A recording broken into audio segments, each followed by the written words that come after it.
Vamos a la porción, hermanos. Dispongamos nuestro corazón, abrámonos a Él para que Él nos hable. No solo eso, sino para que escriba en nuestros corazones. Señor Jesús. Velad pues, dice, porque no sabéis el día ni la hora. Entonces, llenémonos con esta porción de aceite. Amén. Vamos, mi hermano.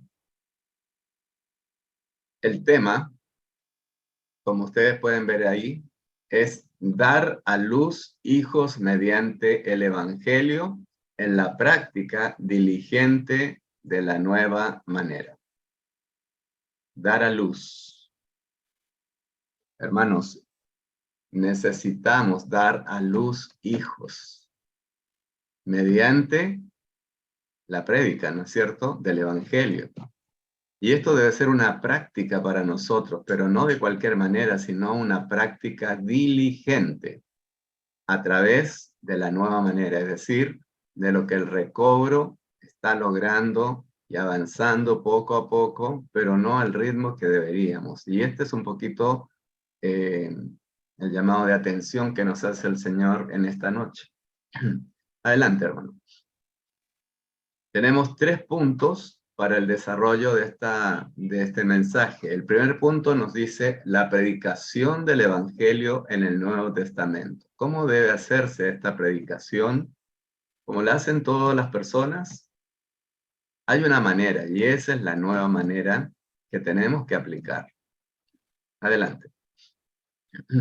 La segunda parte de este mensaje dice que el Señor en su recobro requiere que pongamos en práctica la manera ordenada por Dios y nos estimula para hacerlo.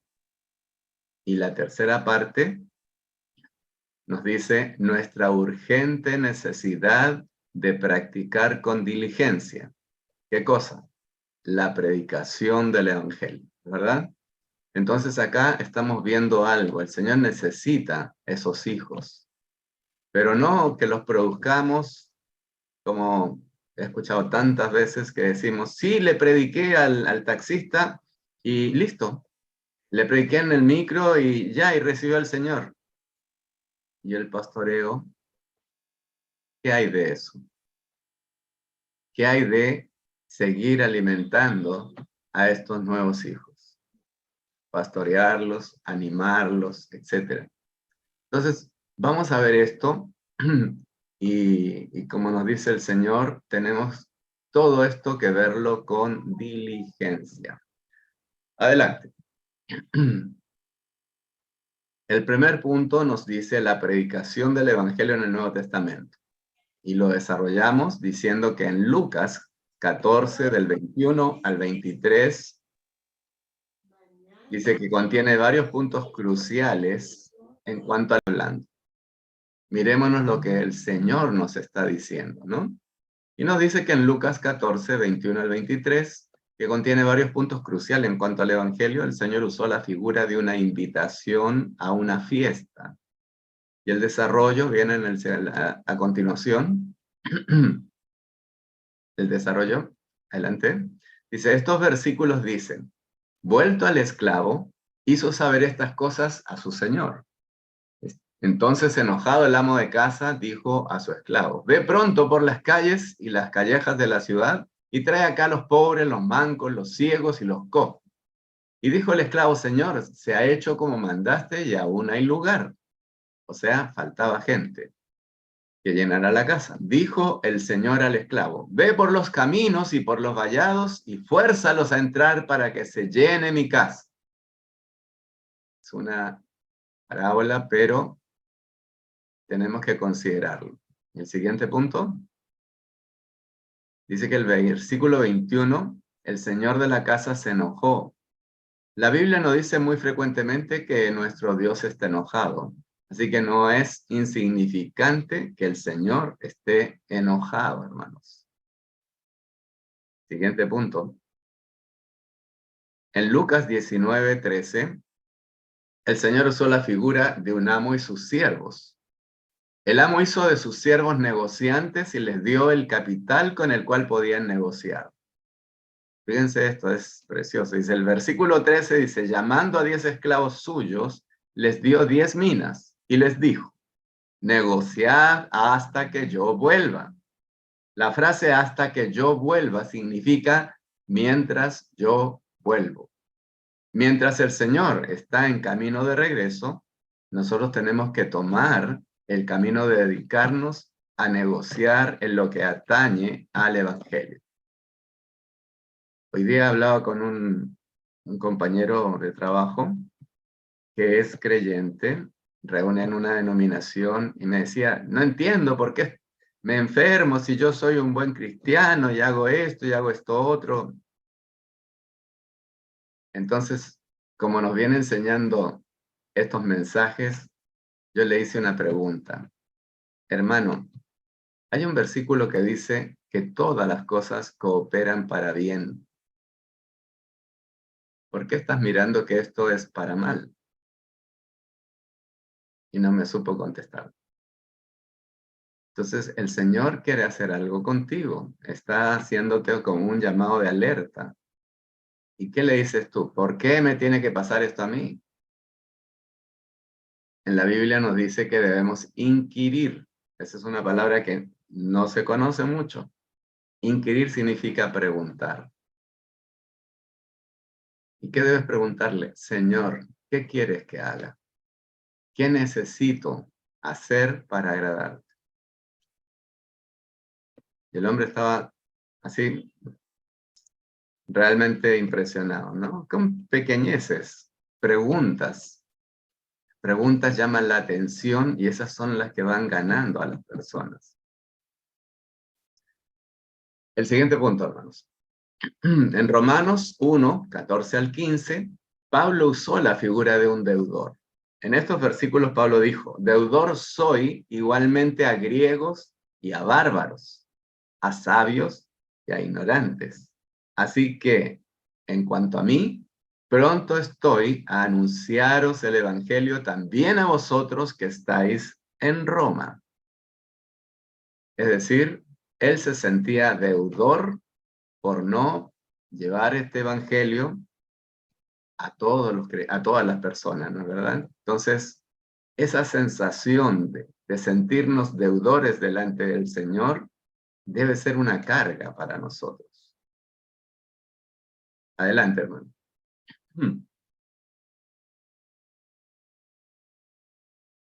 En 1 Corintios, otra parte de la palabra dice en 9:17, por lo cual, si lo hago por mi propia voluntad, recompensa tengo. Pero si por fuerza una mayordomía me ha sido encomendada. En estos versículos Pablo dice, usó la figura de competir en las Olimpiadas para describir la importancia de la predicación del Evangelio. Lo hago por mi propia cuenta, tengo recompensa, pero si no, va a ser una mayordomía, es decir, lo debo hacer por la fuerza. Sí o sí lo tengo que hacer. Siguiente punto. Los versículos 22 al 25 del mismo capítulo de 1 Corintios 9 dicen, me he hecho débil a los débiles. ¿Para qué, hermanos? Para ganar a los débiles. Y aquí hubo otra experiencia que tuve con una persona que me decía, yo le voy a decir, le voy a declarar a esta persona que me está tratando de atraer hacia la denominación con cosas que no son ciertas. Yo le dije, hermano, no es la forma de atraer a una persona. Si te pones a discutir, va a crear conflicto y los conflictos que producen división, problemas, situaciones. Eso no es lo que quiere el Señor. Y acá nos dice, me he hecho débil a los débiles. ¿Para qué? Para ganar a los débiles. A todos me he hecho todo, para que de todos modos salve a algunos. No está diciendo a todos, a algunos. Todo lo hago por causa del Evangelio para hacerme copartícipe de él. Y esto verdaderamente es para meditar, hermanos. Adelante. En Filipenses 1:27, mire, son extractos de distintos versículos de distintos libros de la palabra. donde nos dice solamente que os comportéis como es digno del Evangelio de Cristo, para que o sea que vaya a veros o que esté ausente, oiga de vosotros, que estáis firmes en un mismo espíritu, combatiendo unánimes junto con la fe del Evangelio. Necesitamos, hermanos, conducirnos de una manera que sea digna del Evangelio de Cristo. Por eso le dice Pablo, sé un modelo, le dice a Timoteo. Sé un modelo. No podemos decir, vayan a predicar, muchachos, vayan a predicar. ¿Y usted? Ah, no, yo me tengo que quedar a hacer las cosas, ver los asuntos de la iglesia. Eso no es lo que el Señor quiere. Siguiente. Colosenses 1, 27 y 28 dice, a quienes Dios quiso dar a conocer las riquezas de la gloria de este misterio entre los gentiles, que es Cristo en vosotros, la esperanza de gloria, a quien anunciamos, amonestando a todo hombre y enseñando a todo hombre en toda sabiduría, a fin de presentar perfecto en Cristo a todo hombre. Y ahí tenemos la secuencia completa, ¿no? Ganar a la persona para el Señor en la predicación del Evangelio. Luego viene el pastoreo, el apoyo, ¿no es cierto? El ánimo y todo lo que conlleve el cuidado tierno y amoroso a los hermanos para que ellos puedan crecer y también llegar a ser aquellos modelos para la generación que les sigue y así sucesivamente que vayan siendo ganados las personas que el Señor necesita. El siguiente punto. Tenemos que anunciar a Cristo como centro del Evangelio, amonestando a todo hombre y enseñando a todo hombre en toda sabiduría. Esto es vital. No se trata de amonestarlos porque estás equivocado, estás en la religión o que no, con amor, con ternura, hermanos. Siguiente punto. El versículo 29 dice, para lo cual también trabajo, luchando según la operación de Él, la cual actúa en mí con poder. En este versículo las palabras trabajo, luchando y operación son usadas con relación al Evangelio.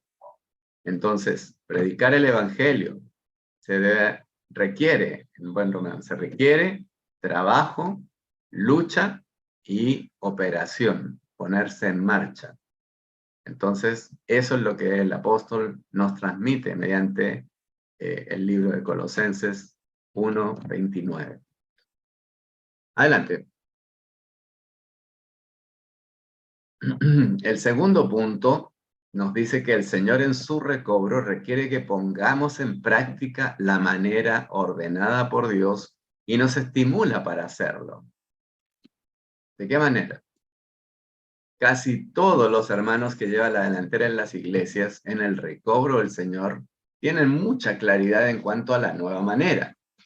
Sin embargo, en relación con la práctica de la nueva manera, podemos ver muchas nubes, pero todavía no vemos la lluvia. O sea, no se ha ganado toda la cantidad de personas que el Señor tiene ya escogidas desde antes de la fundación del mundo para que Él pueda regresar. Siguiente. Muchos queridos santos tienen todo el deseo de tomar la nueva manera, pero piensan que no es fácil hacerlo. Es incorrecto decir que la nueva manera no es eficaz. La nueva manera sí produce resultados, pero tenemos que ponernos en marcha, hermanos. Siguiente. El cristianismo, dice, ha hecho que todos los creyentes estén ociosos. Cuando una persona se integra al cristianismo es posible que esté ocupada por un corto tiempo. Yo lo he visto en personas. Ciertas denominaciones requieren que el nuevo miembro aprenda varias doctrinas y pase un examen antes de que pueda ser bautizado. No obstante, puede ser bautizado, el creyente podría volverse ocioso por el resto de su vida. Ya no lo usan, ya no practican, ya nada. Entonces, esa es la vieja manera. Nosotros tenemos una nueva manera y esa es la manera adecuada que tenemos que practicar. El siguiente. Dice que por la misericordia y la gracia del Señor. Todavía hay varios buscadores entre los cristianos que se dan cuenta de que están en una situación inadecuada. Esto es válido especialmente entre aquellos que aman leer la Biblia. Cuando una persona, así no entienda nada, lee la Biblia y tal vez sea un ocioso en la religión o en la denominación, siempre va a tener un espacio por misericordia y la gracia del Señor, lo dice el comienzo de esta parte, para escuchar. Y recuerden que la mejor manera de enseñar es con una pregunta. Muchas veces, y las denominaciones sobre todo, lo que más hablan es el Antiguo Testamento. Entonces, la pregunta de algo que ellos les expliquen sería, ¿cómo aplicas lo que tú me estás diciendo en tu vida hoy? ¿Cómo? Y ahí comienzan las dificultades para esos hermanos porque no saben. Todo lo ven como una historia. Y el Señor es vida. No es algo histórico que ya pasó, ¿no? Siguiente punto.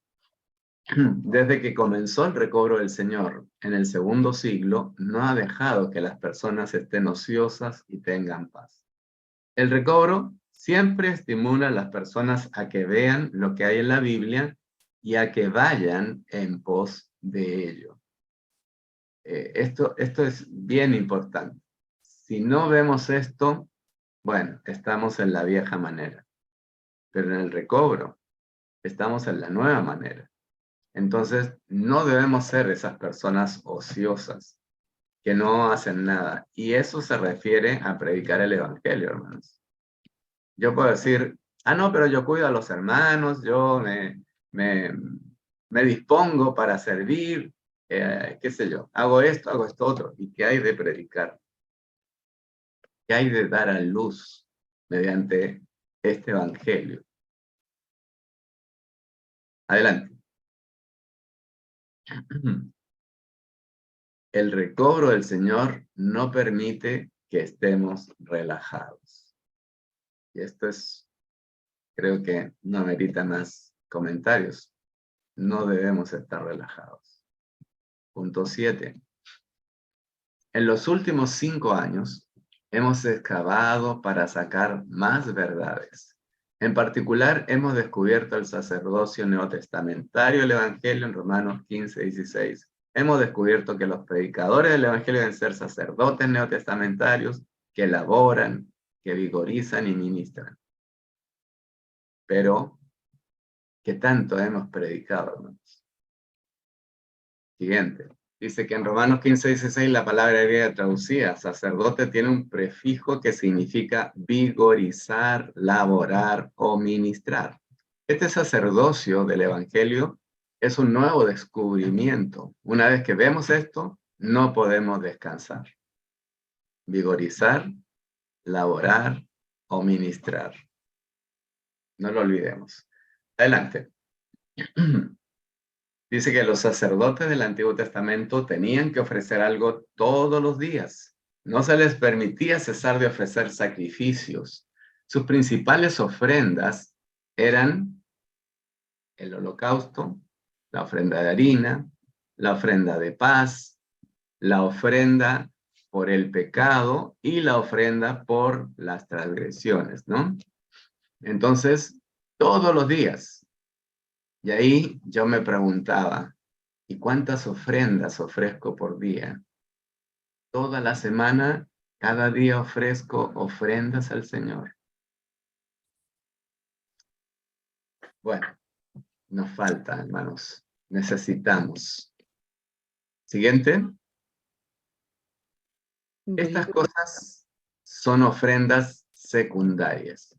En el Nuevo Testamento la ofrenda principal es pecadores salvos, quienes han sido transformados en miembros del cuerpo de Cristo. Esto es lo que el Señor busca y es el trasfondo de todo lo que estamos hablando acá.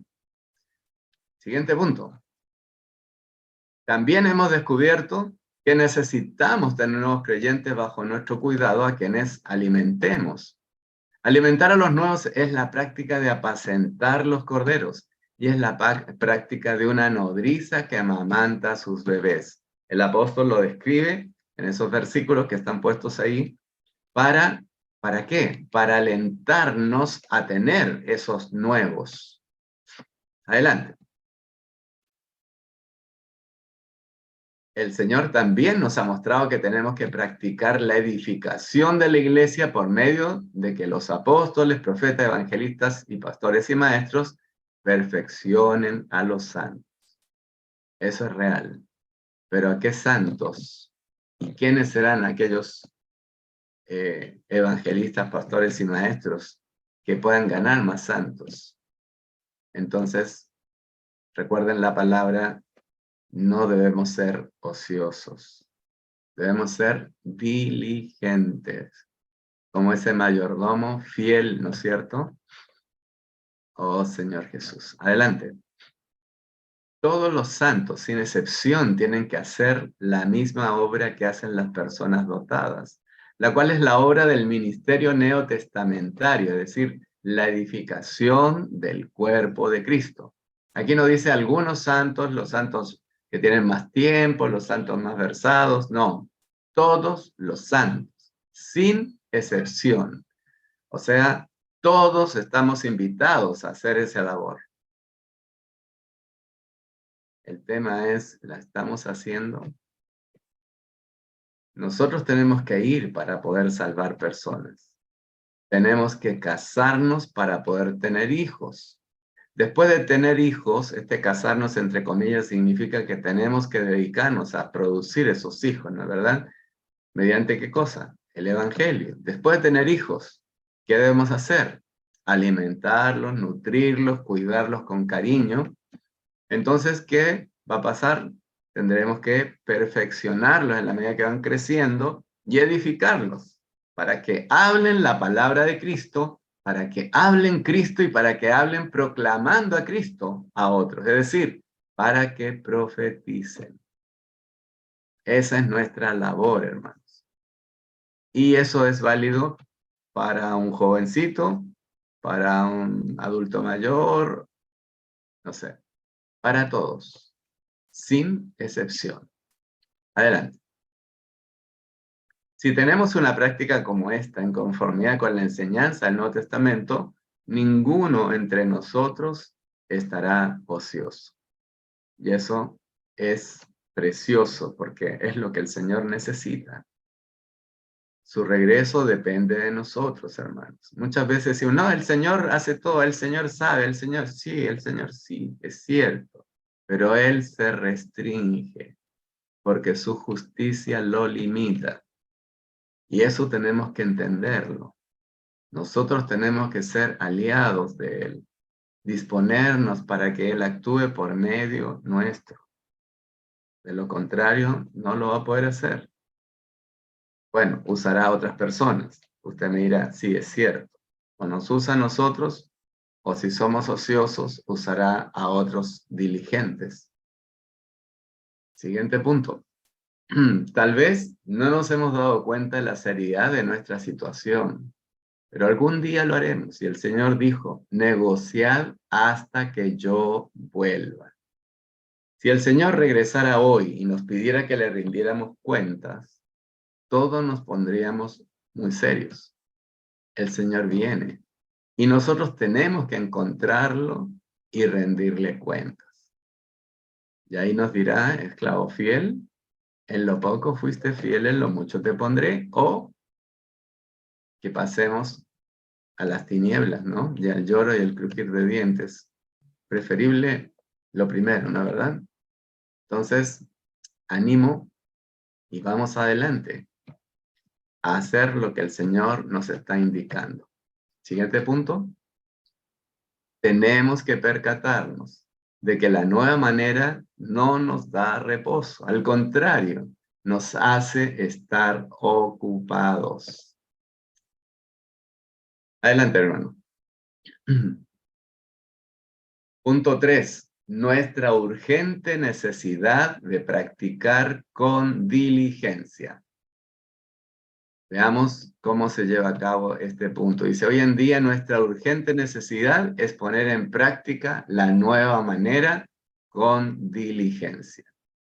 Ser diligente significa hacer las cosas cuando las tengo que hacer y de la manera en que las debo hacer. No cuando quiero, no cuando puedo, sino cuando las debo hacer. Eso es bien importante, hermanos. El siguiente. Los ancianos, los hermanos que sirven de tiempo completo y los colaboradores deberían ser los primeros en tomar la nueva manera. Porque deben ser los modelos. Entonces, es una manera también de demostrar qué hacer respecto a los puntos que el Señor nos está indicando. Cómo hacerlo. Siguiente. Todos los ancianos deberían tomar la delantera en salvar nuevos y en tener 2 o 3 nuevos bajo su cuidado. Ocuparse meramente de los asuntos de la iglesia no es lo adecuado. ¿Es un llamado de atención? Sí. Pero nosotros, gracias al Señor, tenemos la opción de un nuevo comienzo todos los días. Así que lo que no hice ayer no lo puedo cambiar. Pero lo que estoy haciendo ahora y lo que puedo hacer mañana, sí, lo puedo cambiar. ¿Cómo? Siendo diligente. Siguiente punto. El Señor desea que los pecadores sean salvos, regenerados, santificados y transformados para que sean sus miembros vivos. No es suficiente solamente tener un gran número de personas reunidas en una iglesia local, ya que ellos podrían estar reunidos en la forma en que el cristianismo lo hace, reuniéndose en el día del Señor solamente para conseguir que haya una numerosa asistencia. En muchos lugares hemos visto que el Zoom ha dado comodidad a las personas. No quieren asistir a la reunión presencial. No, lo hago por Zoom. Hermanos, el Señor dice, donde 2 o más, ahí estoy yo. Las reuniones eran de casa en casa. O sea, el Nuevo Testamento nos presenta un cuadro perfecto de cómo deben ser las cosas. Y no como a mí me conviene, me gustaría, etcétera, ¿no? Es importante la reunión presencial. Siguiente punto. Tenemos que preguntarnos si los que asisten son bien nutridos, son santificados, renovados de día en día y transformados. Y si no lo son, algo tenemos que hacer. En coordinación, en comunión con los hermanos. Eso ya lo vimos en los primeros mensajes relacionados con este tema. En las reuniones de grupo, ahí podemos ir viendo cómo apoyar a los hermanos para que sean bien nutridos, santificados, renovados y transformados. Adelante. Lo que más les agrada al Señor es que aquellos que le aman y le buscan tengan 2 o 3 nuevos bajo su cuidado. No dejemos que se grabe esa frase, que se grabe en nosotros esa frase. No dejemos de lado esa frase. Siguiente. Quizás nos excusemos diciendo que es demasiado difícil hacer que las personas sean salvas, pero el Señor podría simplemente admitir que Él es un hombre duro que recoge donde no sembró. Bueno, podemos decir cualquier cosa para excusarnos, pero en realidad lo que tenemos que hacer es lo que nos dice el mensaje: dar a luz hijos. Dar a luz hijos, ¿para qué? Para luego nutrirlos, santificarlos, renovarlos y transformarlos. mediante obviamente el Espíritu Santo, ¿no? Adelante, hermano. Dice, los ancianos no deben esperar a los jóvenes y los jóvenes no deben esperar a los ancianos. Todos debemos empezar a practicar esta manera. Yo les propondría, dice, que todos los ancianos, los hermanos que sirven en tiempo completo y los entrenantes, tomen la iniciativa en hacer que las personas sean salvas, cueste lo que cueste, y se olvide de lo que hagan los demás santos, dejándolos tanto en las manos del Señor como en sus propias manos. Es importante ser un modelo, un buen ejemplo para los demás. Y alguien tiene que comenzar. Y en este caso, la sugerencia del ministerio es que comiencen los ancianos, ¿no? Los hermanos que han estado en el entrenamiento a tiempo completo, etc. Los hermanos que sirven, ellos deberían llevar la delantera. Adelante. Después de que hemos bautizado a las personas, las valoramos mucho. Ellas serán nuestro tesoro y nuestros bebés. Luego tendremos que encargarnos de ello, cuidarlos con ternura y nutrirlos. No solo por unos pocos días, sino por un periodo considerable de tiempo. O sea, no es que yo le acompañe unas semanas y ya es suficiente, no. Un hijo no se le deja nunca. A esos bebés se les cuida, van creciendo y cada vez necesitan otro tipo de alimentos. Comienzan con la leche, ya después con la papilla y después vienen ya las comidas más sólidas, etc. Pero siempre hay una necesidad. Siguiente. Todos los santos, nuevos y viejos, deben asistir a la reunión del día del Señor por la mañana para tomar la mesa del Señor y disfrutarle corporativamente. Y también para aprender a hablar con Él. Nosotros hablamos y al mismo tiempo escuchamos a otros. En esta clase de reunión oiremos la palabra y experimentaremos espontáneamente mucha edificación. Mi actitud ante esta reunión es disponer. Disponer la porción que tengo y disponer mi corazón para escuchar. O sea, tener un espíritu de aprendiz siempre. Adelante.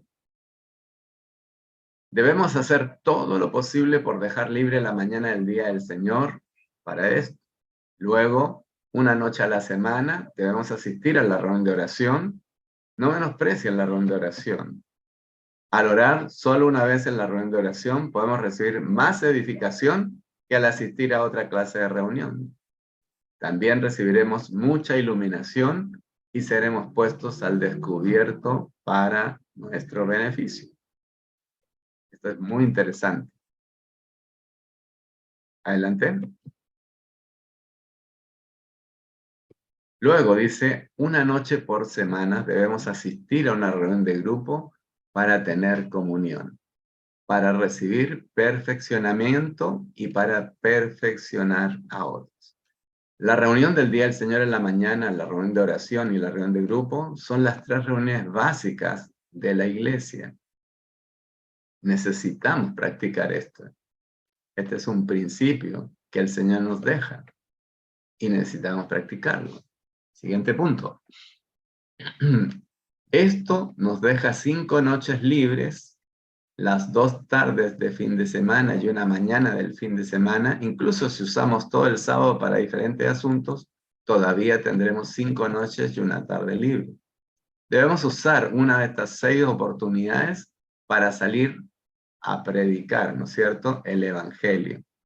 Bien sea visitando a las personas al tocar a sus puertas, haciendo llamadas telefónicas o yendo a las casas de los nuevos para alimentarlos. Esto es fácil de hacer, pero hay que tener la actitud, el deseo, ¿no es cierto?, de cumplir lo que el Señor necesita. Adelante. Cuando veamos al Señor, no podremos excusarnos diciendo que la nueva manera era demasiado difícil. Necesitamos practicar. Hay un himno que dice, vamos practicando este principio, ¿no? De poner la mente en el Señor. En este momento, no analicemos, no razonemos nada. Pongamos nuestra mente en el Señor y Él nos va a ir diciendo qué hacer, cómo hacerlo, en qué momento, todo eso. Siguiente punto. La mayoría de los nuevos aprecian ser visitados. Si hacemos esto, aprenderemos, hermanos. Recuerden, cuando visitamos a alguien, cuando le llevamos algo a alguien, ese alguien va a provocar en nosotros que el Señor nos enseñe. Y cada vez vamos a ser más perfeccionados. Siguiente punto. Debemos salir para poder tener a 2 o 3 nuevos bajo nuestro cuidado. Si no podemos hacer esto, debemos regresar a orar y ayunar y luego salir de nuevo. Es importante que lo sigamos intentando. Siguiente. Nuestro servicio en los asuntos prácticos de la iglesia puede ser piadoso y fervoroso, pero tal vez no sea tan agradable al Señor como salir a tocar puertas para ganar a las personas. Muchas veces podemos estar incluso en este momento pensando, pero si yo ayudo aquí, yo hago esto otro, qué sé yo, pero ¿cuántos nuevos hemos traído en los últimos 365 días? Y eso me toca mucho. Adelante, hermano. Es mejor salvar y bautizar pecadores y traerlos a la reunión de la iglesia. Hemos estado aquí por años, pero todavía vemos las mismas caras. Esto, el Señor nos viene, en cada momento nos está exponiendo. Y 2 Corintios 3:18 dice que cuando nos volvemos a Él, estamos cara a cara con Él. Y como frente a un espejo. Y nos estamos dando cuenta cuántos he traído en los últimos 5 años. ¿Cuántos? Nosotros sabemos, el Señor sabe. Y nos dice, vas a seguir igual. Siguiente. Hasta en las reuniones de grupo es posible que los mismos 8 o 10 santos sigan repetidamente reuniéndose sin nuevos creyentes. Necesitamos nuevos hermanos. Necesitamos corderos a los cuales alimentar. Es muy importante, hermanos. De verdad, en la localidad donde asisto, hay una gran necesidad de esto. Y sé que en muchísimos lugares pasa lo mismo. Adelante. Nuestro servicio en los asuntos prácticos de la iglesia puede ser piadoso y fervoroso, pero tal vez no sea tan agradable al Señor como salir a tocar puertas para ganar a las personas. Todo esto apunta a una cosa: dar a los hijos, mediante el Evangelio, teniendo una práctica diligente de la nueva manera que el Señor nos ha provisto. Siguiente. Es mejor salvar y bautizar pecadores y traerlos a la reunión de la iglesia. Hemos estado aquí por años, pero todavía vemos las mismas caras. Y eso es un tema que se nos repite. Y el Señor lo vuelve a poner. ¿Para qué? Para que no lo olvidemos. Siguiente punto. Hasta en las reuniones de grupo es posible que los mismos, como decíamos ahí, 8 o 10, sigan repetidamente reuniéndose sin nuevos creyentes. Adelante, hermano. Con esto tenemos una reflexión, hermanos. Dice, estar siempre gozosos, orar sin cesar, dar gracias, ¿no es cierto? Dar gracias en todo, porque esta es la voluntad de Dios en Cristo Jesús para con vosotros. ¿Qué necesitamos hacer? Orar para que el Señor nos lleve a cumplir lo que Él quiere mediante lo que nos ha hablado esta noche. Ahora, el rebosar es para ustedes. Amén.